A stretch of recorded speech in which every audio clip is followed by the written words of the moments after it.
My name's Brody, a professional skier from Salt Lake City.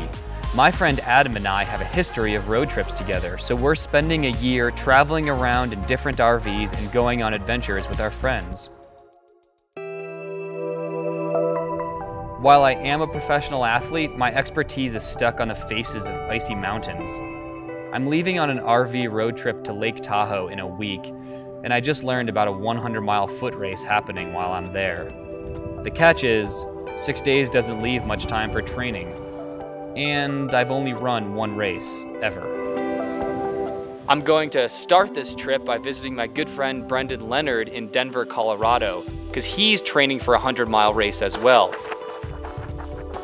So I've been training for this ultra marathon for 4 months, running 50 to 60 miles a week.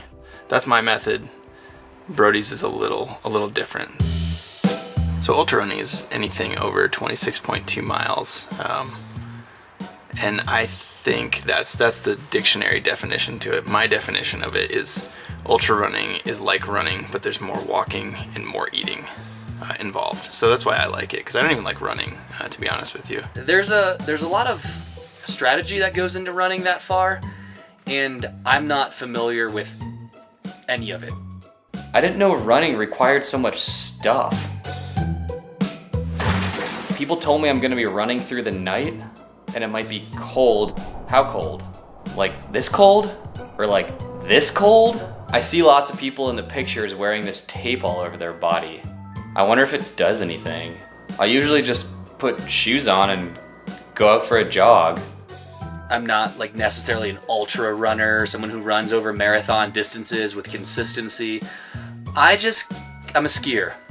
I am mostly ultra running now, training for ultra marathons, and he's still doing all sorts of different things, but thought it would be nice to talk to somebody about training for an ultra marathon instead of actually training. So I hope that helps. I hope I'm doing my job here.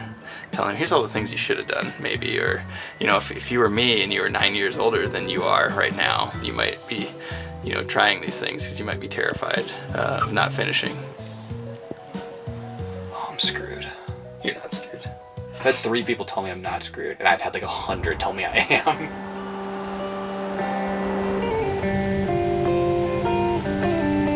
I think Brendan will succeed in his 100-mile race because he's so dedicated and well-trained.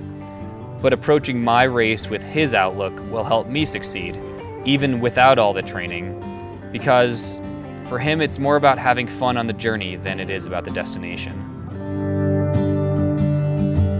I think his chances of learning a lot about himself are very high in those dark hours of the night when he's out there by himself trying to get himself to run mile 86 and 87.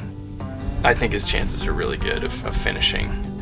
After hanging out with Brendan and getting his advice, we're leaving Colorado with elevated nerves but comfort in what's to come. Our road trip to Lake Tahoe is officially starting. 2 days of driving later, after picking up my girlfriend Katie, we arrived in time for our first Lake Tahoe sunset.